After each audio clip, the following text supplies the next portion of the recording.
तो hello guys, welcome to my YouTube channel conquer SSC. आज इस वीडियो के अंदर हम लोग बात करने जा रहे हैं how to improve your score in mocks. अगर इस टाइम आपका स्कोर 100, 110 या 120 के आसपास रह रहा है तो आप उसको 140 प्लस या 150 के अराउंड कैसे लेके जा सकते हैं।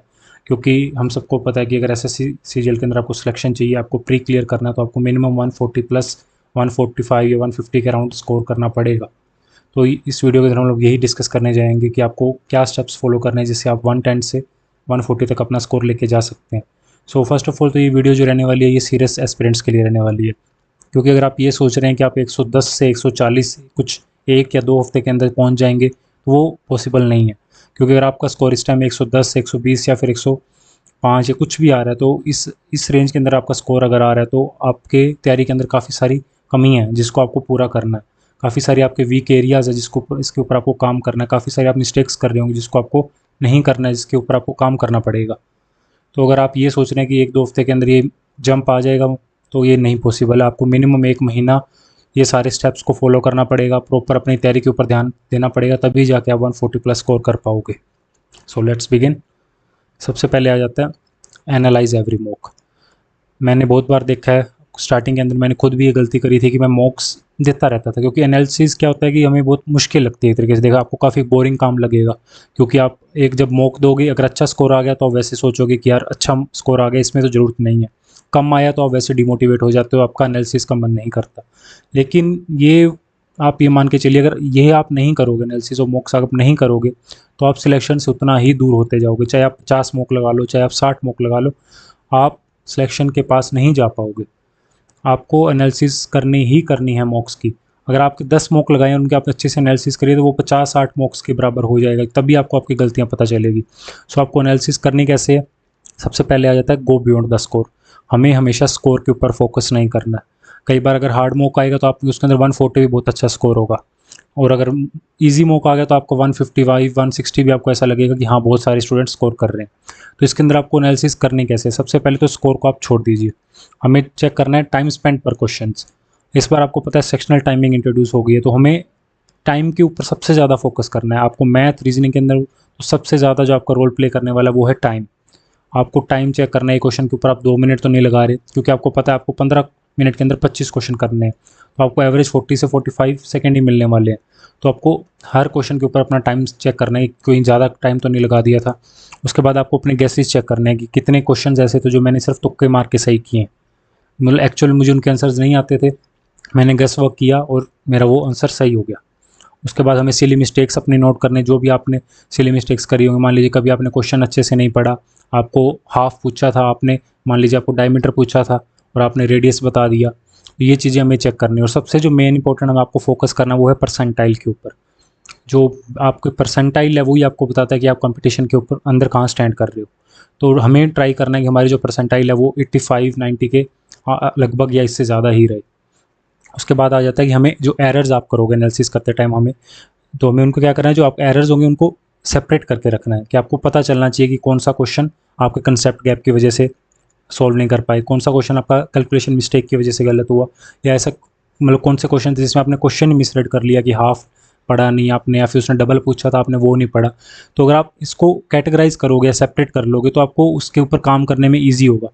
आपको कंसेप्ट गैप पता लगे तो आप उस कंसेप्ट के ऊपर वर्क कर पाओगे। आपको पता लगेगा कि कैलकुलेशन में दिक्कत हो रही है, अगर आप 5-7 दिन अच्छे से कैलकुलेशन प्रैक्टिस करोगे तो आपके फिर से कमांड बन जाएगी कैलकुलेशन के ऊपर।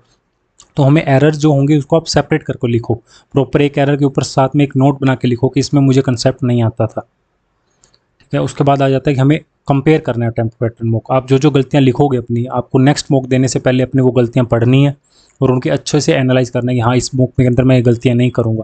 आपको डेली हर एक नेक्स्ट मॉक के साथ साथ आपको अपना पैटर्न चेक करना है कि मैंने इस बार अटैम्प्ट कैसे किया, क्या मैंने जो अटैम्प्ट स्ट्रैटेजी मैं बना रहा हूँ, धीरे धीरे आप जैसे मॉक अटैम्प्ट करोगे तो आपकी एक अटैम्प्टिंग स्ट्रैटेजी बनती जाएगी कि आप क्वेश्चंस को कैसे अटैम्प्ट करते हो। तो आप वो आपको कंपेयर करनी है हर बार कि क्या मेरी हर बार जो अटैम्प्ट करने की स्ट्रैटेजी है वो इंप्रूव हो रही है कि नहीं हो रही है। सबसे पहले मेन पॉइंट आ गया, आपको मॉक्स की अच्छे से एनालाइज करनी है। इसके ऊपर काफ़ी बड़ा टॉपिक बन जाता है, मैं ट्राई करूँगा कि इसके ऊपर प्रॉपर ही एक एनालिसिस और मॉक के ऊपर एक प्रॉपर वीडियो बना दूँ जिसके अंदर आपको प्रॉपर एक्सप्लेन कर दूँ कि सब्जेक्ट वाइज आप कैसे एनालिसिस कर सकते हो। उसके बाद सेकंड पॉइंट आ जाता है बिल्ड एन एरर नोटबुक। ये आपका सबसे इंपॉर्टेंट पार्ट होने वाला है इस स्ट्रेटेजी के अंदर। आपको अगर मॉक्स के अंदर अपना स्कोर इंप्रूव करना है तो आपको एक एरर नोटबुक बनानी ही पड़ेगी। तो उसमें सबसे पहले आ जाता है कि आपको एक नोटबुक लेनी है, उसके अंदर आप जो भी गलतियाँ हैं उसको आप लॉग करिए, एवरी मिस्टेक चाहे छोटी से छोटी हो आप उसको लिखिए। क्वेश्चंस जिनको आप क्वेश्चंस लिखिए कि जो आपके गलत हुए और क्यों गलत हुए। सिर्फ हमें जो गलत हुए उस पर नहीं फोकस करना, गलत क्यों हुए। जैसे हमने यहाँ देखा क्या कंसेप्ट गैप था, कैलकुलेशन मिस्टेक, तो हमें वो रीज़न जरूर लिखना है, और रीज़न के बाद हमें देखना है कि उसकी करेक्ट अप्रोच क्या होगी। सिर्फ लिखने से काम नहीं चलने वाला, आपको उस क्वेश्चन के ऊपर टाइम देना पड़ेगा। क्वेश्चन आइडेंटिफाई किया कि हाँ ये क्वेश्चन था, इस वजह से मेरा गलत हुआ, और इसकी करेक्ट अप्रोच क्या होनी थी सॉल्व करने की। इसको आप ये भी समझ सकते हो, मान लीजिए कई बार आपने क्वेश्चन तो कर दिया लेकिन आपका टाइम उसमें 2 मिनट लग गए, तो वो आपकी करेक्ट अप्रोच नहीं थी, उसकी एक शॉर्ट ट्रिक थी, या फिर एक अच्छे एफिशिएंट वे में इस क्वेश्चन को आप और तरीके से भी जल्दी सॉल्व कर सकते थे। तो हमें वो करेक्ट अप्रोच भी साथ के साथ सीखनी है। उसके बाद आ जाता है कि हमें टैग इट वाइज सब्जेक्ट, हमें सब्जेक्ट वाइज ये जो एरर नोटबुक है ये हमें सब्जेक्ट वाइज बनानी है। इसके अंदर क्या, अगर आप सब्जेक्ट वाइज और एरर टाइप लिख के चलोगे तो आपको एक क्विक पैटर्न स्पॉटिंग आप इजीली कर पाओगे, स्पॉट कर पाओगे कि मेरा क्या दिक्कत है, मैं क्यों क्वेश्चंस गलत कर पा रहा हूँ, क्या पैटर्न है मेरा जिस वजह से मैं क्वेश्चन, क्या चीज़ें में मेरी तैयारी के अंदर कमी है, वो आप अगर सब्जेक्ट वाइज और एरर टाइप के अकॉर्डिंग एरर नोटबुक को बनाओगे तभी आप उसको स्पॉट कर पाओगे। और तीसरा पॉइंट, सबसे मेन पॉइंट आ जाता है कि आपको रिवाइज करना है इसको वीकली। जितना हो सके आप वीकली, अगर आपको ज़्यादा टाइम अच्छी तैयारी है तो आप हफ्ते में 2 से 3 बार भी इसको रिवाइज करिए। जितनी बार आप इसको रिवाइज करेंगे उतनी आपकी मिस्टेक्स कम होने लगेंगी। सो उसके बाद थर्ड पॉइंट आ जाता है आर्ट ऑफ स्किपिंग। सो सबसे पहले if a question takes 2 reads, अगर आपको कुछ क्वेश्चन को देखा और आपने 2 बार पढ़ लिया लेकिन आपको अनक्लियर लग रहा है कि नहीं अभी समझ नहीं आ रहा है, तो हमें साथ के साथ वो क्वेश्चन को स्किप कर देना। एक क्वेश्चन के ऊपर हमें स्ट्रक नहीं होना। अगर आप एक क्वेश्चन के ऊपर स्ट्रक हो गए तो आप मान के चलिए आपके 2 से 3 मिनट वो क्वेश्चन खा जाएगा। और जो अगर आप 20 से 22 क्वेश्चन अटैम्प्ट कर पाते, 25 कर पाते, 24 कर पाते, वही आपका जो अटैम्प्ट होंगे वो 17-18 पे रह जाएंगे। तो इसलिए बस हमें एक बार जल्दी से क्वेश्चन को पढ़ना है। अगर हमें अनक्लियर है कि नहीं, हमें नहीं पता ये क्वेश्चन कैसे सॉल्व होगा, हमें साथ के साथ स्किप कर देना है। बाद में टाइम बचेगा तो हम जरूर इस क्वेश्चन के ऊपर टाइम लगाएंगे। उसके बाद set a personal time cap पर क्वेश्चन।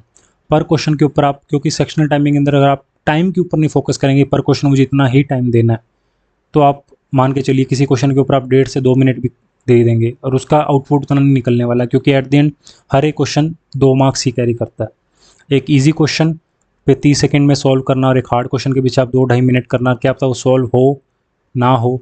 तो हमेशा एक पर्सनल टाइम कैप लेके चलना है कि इतने टाइम के अंदर क्वेश्चन सॉल्व हो रहा है तो जल्दी जल्दी करो और आगे बढ़ो। उसके बाद सबसे इंपॉर्टेंट है कि do first pass for easy. सबसे पहले आप मान लीजिए अपने 25 क्वेश्चन अटैम्प्ट करने हैं, मैथ्स को लेके चलते हैं, तो सबसे पहले हम वो क्वेश्चन अटैम्प्ट करेंगे जो हमें ईजी लग रहे।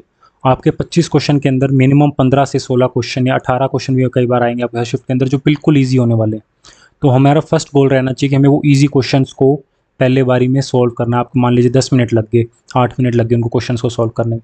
उसके बाद हम मूव ऑन करेंगे मॉडरेट टाइप्स के जो क्वेश्चन थे, 5 से 6 मॉडर्न टाइप के क्वेश्चन रहेंगे मॉडरेट टाइप के, हम उसके ऊपर फोकस करेंगे।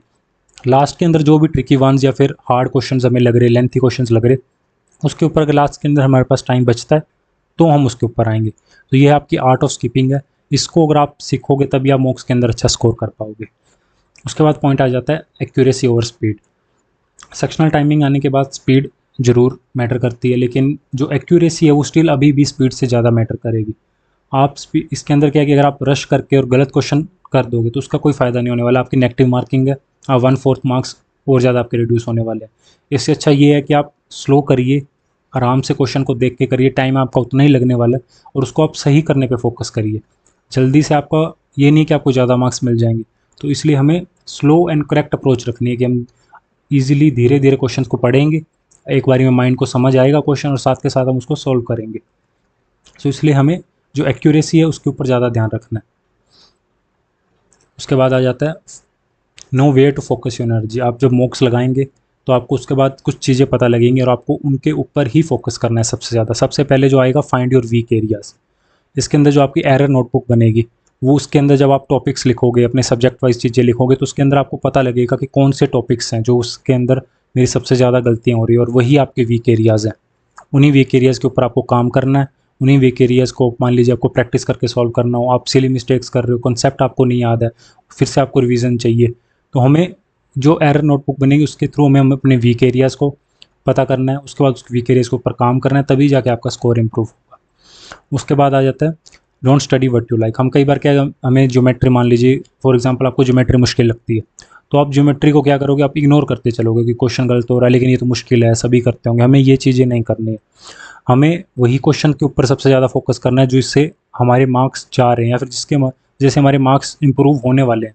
क्योंकि लास्ट साल के आपके पैटर्न में देखा होगा, मेंसुरेशन, ज्योमेट्री, इनका वेटेज काफ़ी ज़्यादा बढ़ गया है, तो हमें उनके ऊपर उतना ही ज़्यादा फोकस करना पड़ेगा। सिर्फ ये नहीं कि परसेंटेज ईजी लगता है, अर्थमेटिक ईजी लगता है तो सिर्फ हम वही पढ़ते रहें। हमें एक्चुअल में वो पढ़ना है जो हमारे मार्क्स, मतलब एक तरीके से जो हमारे मार्क्स कोस्ट कर रहा है। उसके बाद आ जाता है हमारा retest the same weak topic after week. मान लीजिए आपने एक वीक टॉपिक फाइंड किया कि आपका ज्योमेट्री के ये वाला पार्ट आपका सर्कल वीक था, तो आपने सर्कल के ऊपर अच्छा खासा टाइम लगाया, लेकिन अगर वो पता कब चलेगा कि वो चीज़ आपकी इंप्रूव हुई कि नहीं हुई, जब आपने टाइम लगाया। और सेम वीक टॉपिक को आपने एक वीक के बाद में सेम उसके 50 क्वेश्चन मान लीजिए आपने सर्कल के सॉल्व करके देखे, तब आपको कन्फर्म होगा कि हाँ मेरी इंप्रूवमेंट हो गई है, ये वाला टॉपिक मेरा अच्छे से कवर हो गया।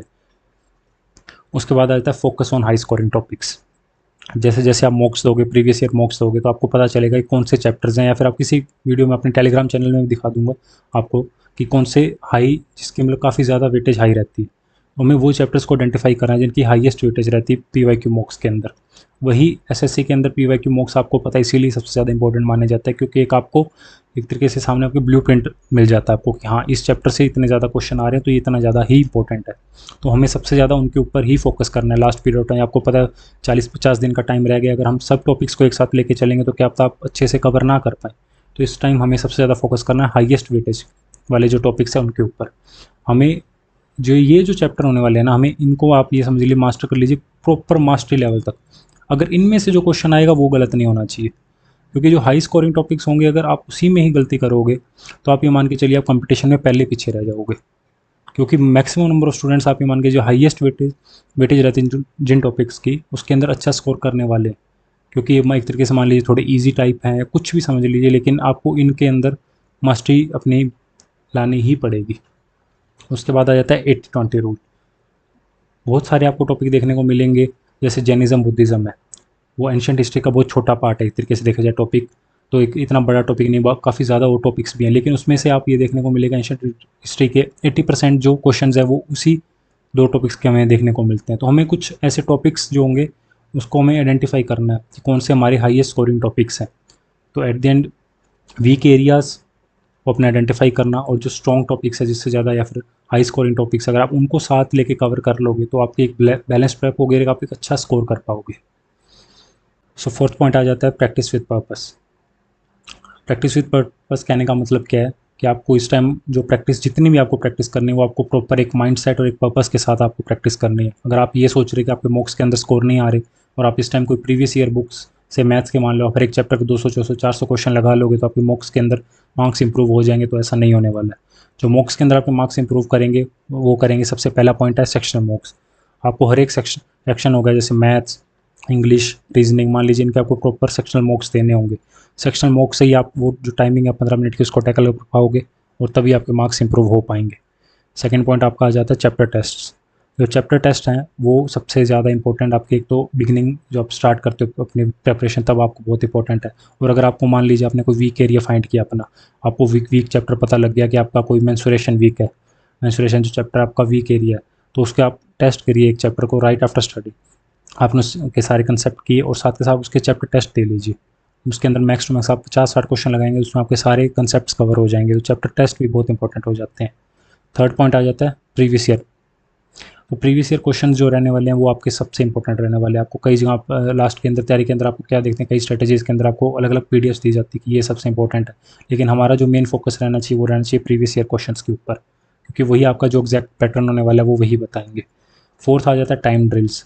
सेक्शनल टाइमिंग आने के बाद में जितना भी आपको जो भी आप प्रैक्टिस कर रहे हैं, मान लीजिए आप सिंपल एक चैप्टर के 50 क्वेश्चंस भी लगा रहे, मैं तो आपको सजेस्ट करूँगा कि वो भी आप एक टाइम ड्रिल्स की कोडिंग लगाइए। आप प्रॉपर एक टाइम रखिए, स्टॉप वॉच रखिए 60 मिनट की।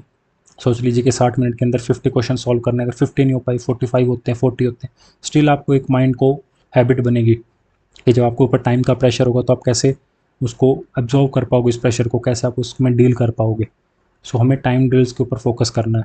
आप कोई भी 50 क्वेश्चन लगा रहे मैथ के, रीजनिंग के, आप कुछ प्रैक्टिस करें तो हमेशा टाइम के साथ करो, स्टॉप वॉच रखो अपने साथ, उसमें 60 मिनट 20 मिनट का टाइम लगा के 15 क्वेश्चन सॉल्व कर लिए। हमेशा एक अपने माइंड के ऊपर प्रेशर बनाओ टाइम का, क्योंकि इस बार सेक्शनल टाइमिंग के अंदर आपको वहाँ टाइम 15 मिनट रहेगा, 25 क्वेश्चन सॉल्व करने होंगे, काफ़ी अच्छा प्रेशर रहने वाला है। तो उसके अंदर कैसे आपको उस टाइम जो फियर होगा टाइम का, उसके साथ कैसे आपको डील करना है, वो आपको अगर आप अभी से प्रैक्टिस करोगे तभी आप सीख पाओगे। सो लास्ट के अंदर क्या क्या चीज़ें हमने एक बार आपको मैं गो थ्रू करा देता हूँ। सबसे पहले तो आपको अपने मिस्टेक्स को एनालाइज करना है, मॉक्स को अच्छे से एनालाइज करना है और अपनी एक एरर नोटबुक को मेंटेन करना है। ये ही सबसे इंपॉर्टेंट पॉइंट है आपका। इसको आप करोगे तभी आपके मॉक्स के अंदर मार्क्स इंप्रूव होने वाले हैं। दूसरा आ गया skip smart, art of skipping आ गया। आपको अच्छे से आर्ट ऑफ स्किपिंग सीखनी पड़ेगी। मॉक्स के अंदर आप जब उसको लेके आओगे, अभी से प्रैक्टिस करोगे, तभी वो आपको बाद में काम आएगी। और दूसरा आ गया एक्यूरेसी ओवर स्पीड। एक्यूरेसी के ऊपर हमें काम करना है। अगर हम मान लीजिए स्पीड आपने 95 क्वेश्चन अटैम्प्ट कर दिए और लेकिन आपका जो करेक्ट हुए वो 75 ही हुए या फिर 70 करेक्ट हुए, बाकी आपके गलत हो गए, तो आपका कोई अच्छा स्कोर नहीं आने वाला, वो 130 पे रह जाएगा। लेकिन अगर आपने एक्यूरेसी के ऊपर ध्यान दिया, आपने 85 क्वेश्चन अटैम्प्ट किए और वो अच्छी खासी 95-97% एक्यूरेसी के साथ आपने मान लीजिए किया, तो वो आपको एक बेटर स्कोर ला के देगा। तो हमेशा एक्यूरेसी के ऊपर फोकस करना है। थर्ड पॉइंट आ जाता है आपका टारगेट वीक एरियाज़ के ऊपर हमें टारगेट करना है, उनको इंप्रूव करना है और उनको अपने स्ट्रॉन्ग एरियाज़ में कन्वर्ट करना है। उसके बाद आ जाता है हाई स्कोरिंग एरिया टॉपिक्स। काफ़ी ज़्यादा जो इनकी वेटेज काफ़ी रहती है, मैथ्स हो गया, जीके, सब के अंदर हमें हाई स्कोरिंग टॉपिक्स के ऊपर इस लास्ट टाइम के अंदर काफ़ी ज़्यादा फोकस करना है। उसके बाद आता है सेक्शनल टाइमिंग, ड्रिल्स वगैरह, जो मैंने आपको लास्ट पॉइंट बताया अभी आपको, क्योंकि इस टाइम जितना आप टाइम का अपने ऊपर प्रेशर बनाओगे, उतना ही आपका जो माइंड है वो मेन एग्ज़ाम के अंदर अच्छे से फोकस कर पाएगा और परफॉर्म कर पाएगा। सो अगर आपको वीडियो अच्छी लगी हो, so do like, comment, share and subscribe. Thank you.